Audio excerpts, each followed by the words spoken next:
Hello everyone, आज के इस वीडियो में मैं रीता राय आपको रुचिरा भाग 3 का पाठ 11 जिसका शीर्षक है सावित्री बाई फुले। तो बच्चों, आज मैं इस पाठ की आपको व्याख्या बताने जा रही हूँ। बच्चों, शिक्षा हमारा अधिकार है, परंतु हमारे समाज में कई समुदायों को लंबे समय तक इस अधिकार से वंचित रहना पड़ा और इस अधिकार के लिए उन्होंने बहुत लंबे समय तक उनको क्या करना पड़ा, संघर्ष करना पड़ा। लड़कियों को तो और अधिक अवरोध झेलना पड़ा। प्रस्तुत पाठ इसी संघर्ष का नेतृत्व करने वाली प्रातः स्मरणीय और अनुकरणीय महिला शिरोमणि सावित्री बाई फुले के योगदान पर केंद्रित है। बच्चों, सावित्री बाई जो थी, उनकी माता का नाम था लक्ष्मीबाई, पिता खंडोजी थे और पति उनके थे ज्योतिबा फुले। सावित्री बाई फुले ने कन्याओं की शिक्षा के लिए संघर्ष किया और उसके अलावा सामाजिक कुरीतियों का मुखर होकर विरोध किया तथा सताए गए लोगों को उनके अधिकारों के प्रति उनको क्या कराया, जागृत कराया। बच्चों, इस पाठ में इन्हीं सब के बारे में यहाँ पे बताया गया है और अधिक जानने के लिए अब हम चलते हैं पाठ की ओर। उपरि निर्मितम चित्रम पश्यत। बच्चों, इसका अर्थ होता है ऊपर बनाए गए चित्र को देखो। इदम चित्रम कस्याचित पाठशालायाः वर्तते। यह चित्र, इदम माने यह, चित्रम माने चित्र, कस्याचित किसी पाठशाला का है, किसी विद्यालय का है। इयं सामान्य पाठशाला नास्ति। यह सामान्य पाठशाला नहीं है। इयमस्ति महाराष्ट्रस्य प्रथमा कन्या पाठशाला। इयं माने यह, अस्ति माने है। यह है महाराष्ट्र की पहली कन्या पाठशाला, पहली बालिका पाठशाला। बच्चों, इससे पहले वहाँ पे कोई कन्याओं के लिए कोई भी स्कूल या कोई भी विद्यालय नहीं था। यह पहला क्या है, कन्याओं का स्कूल है। एका शिक्षिका गृहात् पुस्तकानि आदाय चलति। एक शिक्षिका, अध्यापिका घर से पुस्तकें लेकर चलती है। मार्गे कश्चित् तस्याः उपरि धूलिं कश्चित् च प्रस्तरखण्डान् क्षिपति। अब बेटा, रास्ते में कोई उसके ऊपर धूल और कोई पत्थर के टुकड़े फेंकते, परम सा स्वदृढ़ निश्चयात् न विचलति। परंतु बेटा, इतना कुछ होने पर भी क्या, रास्ते में कोई उसके ऊपर धूल फेंकते हैं और कोई पत्थर के टुकड़े, परंतु उसका अपना जो दृढ़ निश्चय था वह विचलित नहीं हुआ, और अर्थात वह अपने लक्ष्य से पीछे नहीं हटी। स्वविद्यालये कन्याभिः सविनोदम् आलपन्ति सा अध्यापने संलग्ना भवति। अपने विद्यालय में बालिकाओं से हंसी मजाक करती वह अध्यापन में पढ़ाने में संलग्न रहती है। तस्याः स्वकीयम् अध्ययनमपि सहसैव प्रचलति। तस्याः उसका अपना अध्ययन भी साथ चलता है। उसका जो अपना वो पढ़ाई करती थी वह भी साथ साथ चलता था या चलती रहती है। केयम महिला। केयम माने कौन है, यम माने यह महिला, कौन है यह महिला। अपि यूयम इमाम महिलाम जानीत। बेटा, अगर किसी भी वाक्य में अगर पहले अपि आता है तो क्या उसका अर्थ हो जाता है। तो यहाँ पे क्या, यूयम तुम सब, इमाम इस महिला को जानते हो। इयमेव महाराष्ट्रस्य प्रथमा महिला शिक्षिका सावित्री बाई फुले नामधेया। अब यहाँ पे क्या कहा कि क्या तुम इस महिला को जानते हो। यह है महाराष्ट्र की पहली महिला अध्यापिका सावित्री बाई फुले नाम की। जनवरी मासस्य तृतीये दिवसे 1831 तमे ख्रीस्ताब्दे महाराष्ट्रस्य नायगांव नाम्नि स्थाने सावित्री अजायत। अब बेटा, जनवरी महीने के तीसरे दिन जो है 1831 ईस्वी वर्ष में महाराष्ट्र के नायगांव नाम में इनका जन्म हुआ था, या यह नायगांव नाम में जन्मी थी। तस्याः माता लक्ष्मीबाई पिता च खंडोजी इति अभिहितौ। इनकी जो है माता लक्ष्मीबाई और पिता खंडोजी कहे गए हैं या खंडोजी हैं। नववर्ष देशीया सा ज्योतिबा फुले महोदयेन परिणीता। अब बेटा जब ये 9 वर्ष की ही थी, 9 वर्ष में ही, 9 साल में ही इनका विवाह किसके साथ? ज्योतिबा फुले महोदय के साथ हो गया। सो अपि तदानीम 13 वर्ष कल्पः एव आसीत। अब यहाँ पे क्या कहा? सो अपि वह भी उस समय कितने थे? तब कौन? ज्योतिबा फुले भी तब 13 वर्ष के ही थे। यतो ही सह स्त्री शिक्षायाः प्रबलः समर्थकः आसीत। यतो ही माने क्योंकि, वह भी, सह माने वह, स्त्री शिक्षायाः स्त्री शिक्षा के प्रबलः प्रबल, समर्थकः समर्थक, आसीत माने थे। अतः सावित्र्याः मनसि स्थिता अध्ययन अभिलाषा उत्साहं प्राप्तवती। इसलिए बेटा क्योंकि जिस प्रकार सावित्री बाई स्त्रियों की शिक्षा के लिए क्या थे? जागृत थी, वो स्त्रियों को शिक्षा प्रदान करना चाहती थी। उसी प्रकार ज्योतिबा फुले भी उन्हीं के समर्थक थे। वह भी चाहते थे कि स्त्रियों को शिक्षा मिले। तो इसलिए सावित्री के जो मन की जो इच्छा थी अध्ययन करने की, आगे पढ़ने की, वह क्या हो गई? उत्साह प्राप्तवती, अर्थात स्रोत पा गई, अर्थात वह भी आगे को बढ़ गई। इतः परम सा साग्रहम आंग्ल भाषाया अपि अध्ययनम कृतवती। इतः माने इससे पहले, परम माने पहले, सा वह या उन्होंने, उसने, साग्रहम आग्रह पूर्वक आंग्ल भाषा भी या आंग्ल भाषा का भी अध्ययन किया या अंग्रेजी भाषा भी सीखी। 1848 ख्रीस्ताब्दे पुणे नगरे सावित्री ज्योतिबा महोदयेन सह कन्यानां कृते प्रदेशस्य प्रथमं विद्यालयम् आरभत। अब क्या हुआ? 1848 ईस्वी में पुणे नगर में सावित्री ने ज्योतिबा महोदय के साथ कन्याओं के लिए प्रदेश में पहला विद्यालय प्रारंभ किया या पहला विद्यालय खोला। तदानीम सा केवलम 10 वर्षीय आसीत। तब वह केवल 17 वर्ष की थी। कौन? सावित्रीबाई फुले। 1851 ख्रीस्ताब्दे अस्पृश्यतावाद तिरस्कृतस्य समुदायस्य बालिकानां कृते पृथक्तया तयाः अपरः विद्यालयः प्रारब्धः। अब क्या हुआ बेटा? 1851 ईस्वी वर्ष में छुआछूत से तिरस्कृत, जो जिनको क्या किया जाता है कि तुम नीच हो और उन्हें तिरस्कृत किया जाता है, ऐसे समुदाय की बालिकाओं के लिए उन्होंने अलग से दूसरा विद्यालय खोला।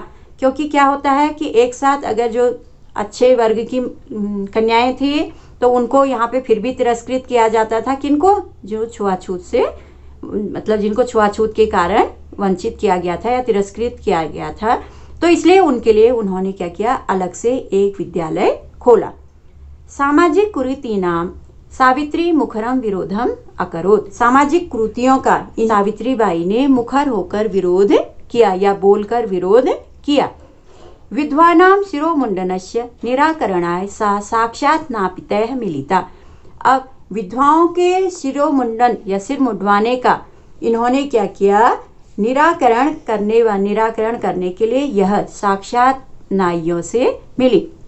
क्योंकि उस समय विधवा स्त्रियों का सिर मुंडन कर दिया जाता था, तो इसको दूर करने के लिए कि ऐसा न किया जाए करने के लिए यह किससे? स्वयं साक्षात प्रत्यक्ष रूप से नाइयों से मिली। फलतः केचन नापिताः अस्याम रूढ़ौ सहभागिताम अत्यजन। अब क्या हुआ यहाँ पे? परिणाम स्वरूप कोई, मतलब कुछ नाई जो है, इनके इस रिवाज के साथ इन्होंने क्या किया? उस सहभागिता को छोड़ दिया। कि उन्होंने भी कहा कि हाँ, इस रूढ़ी को छोड़ देना चाहिए या त्याग देना चाहिए। उनको भी ये लगा कि हाँ, ये गलत है। एकदा सावित्र्या मार्गे दृष्टम यत् कूपम निकषा शीर्ण वस्त्रावृताः तथा कथिताः निम्न जातीयाः काश्चित् नार्यः जलं पातुं याचन्ते स्म। तो एक बार क्या हुआ, सावित्री ने रास्ते में क्या किया, देखा कि कुएं के पास में फटे पुराने वस्त्रों में तथा कथित मतलब जिनको निम्न जाति का कही जाने वाली कुछ नारियों को जल पीने के लिए याचना करते हुए देखा। मतलब कि वह जल पीने के लिए क्या कर रही थी, मांग रही थी। ऐसी महिलाओं को किसने, सावित्री ने देखा। उच्च वर्गीय उपहासम कुर्वन्तः, और उनको देखकर उच्च वर्ग की स्त्रियां क्या कर रही थी, उनका उपहास कर रही थी। कूपा जलोद्धरणम अवार्यन, और कुएं से जल लेने में या पानी लेने से रोक रही थी। सावित्री एतत् अपमानम सोढुम ना शक्नोत, अब सावित्री ने यह अपमान वह सह नहीं सकी। सा ताः स्त्रियः निस्गृहं नीतवती, वह उन स्त्रियों को अपने घर ले गई। तडागम दर्शयित्वा अकथयत च यथेष्टम जलम नयत, अब उन्होंने क्या कहा, उन स्त्रियों को जब अपने घर ले गई तो तालाब को दिखाकर कहा कि जितना चाहो उतना पानी ले लो। सार्वजनिको अयम तडागः, यह तालाब, अयम माने यह, सार्वजनिको मतलब सबका, तडागः मतलब तालाब, यह तालाब सबका है। अस्मात् जल ग्रहणे नास्ति जाति बंधनम, इससे जल लेने में कोई जाति का बंधन नहीं है, अर्थात इस कुएं से सभी जल या इस तालाब से सभी पानी ले सकते हैं। तया मनुष्याणाम समानतायाः स्वतंत्रतायाश्च पक्षः सर्वदा सर्वथा समर्थितः। अब क्या हुआ बेटा, यहाँ पे तया, उसने मनुष्यों की समानता के लिए और स्वतंत्रता के लिए, स्वतंत्रता के पक्ष के लिए या पक्ष का, सर्वदा हमेशा, सर्वथा पूरी तरह से, समर्थित मतलब समर्थन किया। महिला सेवा मंडल, शिशु हत्या प्रतिबंधक गृह इत्यादीनां संस्थानां स्थापनायां फुले दंपत्योः अवदानम महत्वपूर्णम। अब बेटा महिला सेवा मंडल और शिशु हत्या प्रतिबंधक गृह मतलब शिशुओं की हत्या में रोक लगाने वाले आदि संस्थाओं की स्थापना फुले दंपत्यों, फुले पति पत्नी सावित्रीबाई फुले और किसने, ज्योतिबा फुले ने, इनका जो है महत्वपूर्ण योगदान है। सत्यशोधक मंडलस्य गतिविधिषु अपि सावित्री अतीव सक्रिय आसीत्, और इसके अलावा सत्यशोधक मंडल की गतिविधियों में या गतिविधियों पर भी सावित्री बहुत सक्रिय थी। अस्य मंडलस्य उद्देश्यम आसीत् उत्पीड़ितानां समुदायानां स्वाधिकारान् प्रति जागरणम इति। इस मंडल की, किस मंडल के, सत्यशोधक मंडल की का उद्देश्य था, क्या था, उत्पीड़ितानां, सताए गए लोगों के समुदाय को उनके अधिकारों के प्रति जागृत करना। सावित्री अनेकाः संस्थाः प्रशासन कौशलेन संचालितवती, सावित्री ने अनेक संस्थाओं का क्या किया, प्रकाशन कौशल में उन्होंने क्या किया, संचालन किया था। सावित्री ने अनेक संस्थाओं के प्रकाशन कौशल में क्या किया, उनका प्रकाशन कौशल को उनको फैलाने के लिए उनका संचालन भी किया था। दुर्भिक्ष काले प्लेग काले च सा पीड़ित जनानाम अश्रांतम अविरतम च सेवाम अकरोत्। अकाल के समय और महामारी के काल में, ठीक है बेटा, एक तो अकाल के समय और महामारी के समय में उन्होंने उससे पीड़ित लोगों की बिना थके और बिना रुके क्या की, सेवा की। सहायता सामग्री व्यवस्थायै सर्वथा प्रयासम अकरोत्, और उनके लिए जो सहायता सामग्री की व्यवस्था करने में भी उन्होंने क्या किया, बहुत अधिक प्रयास किया या हमेशा प्रयास किया कि उनको वह सहायक सामग्री मिल जाए, किनको, उन पीड़ित लोगों को। किससे पीड़ित, अकाल से पीड़ित और महामारी से पीड़ित। महारोग प्रसार काले सेवारता सा स्वयं साध्य रोगेण ग्रस्ता 1897 तमे ख्रीस्ताब्दे निधनम गता। अब बेटा महारोग प्रसार काले, जिस समय क्या था, महामारी के फैलने के समय में सेवा करती हुई वह स्वयं भी क्या हो गए, असाध्य रोग से, जिसका कि इलाज नहीं किया जा सके, ऐसे रोग से वह ग्रस्त हो गई और 1897 ईस्वी वर्ष में उनका क्या हो गया, निधन हो गया, अर्थात वह मर गई। साहित्य रचनाया अपि सावित्री महीयते, साहित्य रचना में भी सावित्री क्या है, महीयते मीन्स आगे हैं। तस्याः काव्य संकलन द्वयम वर्तते, उनके क्या है, काव्य संकलन, 2 काव्य संग्रह हैं। क्या क्या है वह, काव्य फुले सुबोध रत्नाकर चेती, अब वो क्या क्या है, काव्य फुले और सुबोध रत्नाकर, इनकी 2 काव्य रचनाएं हैं। भारत देशे महिलोत्थानस्य गहनावबोधाय सावित्री महोदयायाः जीवन चरितम अवश्यम धेतव्यम। अब यहाँ पे क्या कहा बेटा, भारत देश में महिलाओं के उत्थान के लिए कैसे गहन जानकारी, जो महिलाओं के उत्थान के लिए सावित्रीबाई फुले ने जो गहन अध्ययन किया, उस अध्ययन को और अधिक, उस अध्ययन के बारे में और अधिक जानने के लिए सावित्रीबाई महोदया के जीवन चरित्र के बारे में अवश्य ही अध्ययन करना चाहिए। अध्येतव्यम मीन्स अवश्य ही हमें अध्ययन करना चाहिए। तो बच्चों, प्रस्तुत पाठ से हमने जाना कि किस प्रकार सावित्रीबाई फुले ने अपने जो कन्याओं के प्रति, उन्होंने जो कन्याओं को जो शिक्षा देने के लिए जो उन्होंने दृढ़ निश्चय लिया था, उस निश्चय को उन्होंने पूरा किया।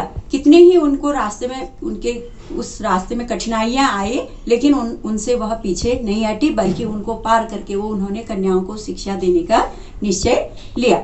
और उसके अलावा उन्होंने पीड़ित लोगों को भी क्या किया, उनके अधिकारों के प्रति जागृत कराया। और आगे बेटा उन्होंने अपने इसके साथ साथ ही काव्य रचनाएं भी की हैं। तो बच्चों, और अधिक अगर हमें जानना है किसके बारे में, सावित्रीबाई फुले के बारे में, तो हम उनकी जीवनी के बारे में पढ़ सकते हैं, जहाँ पे कुछ पुस्तकें ऐसी होती हैं जिनमें उनकी जीवनी पूरी दी होती है। तो अगर हमें उनके बारे में और अधिक जानना है तो हम उन पुस्तकों में पढ़ सकते हैं। तो अब मिलते हैं बच्चों हम अगले वीडियो में, तब तक के लिए बाय बाय।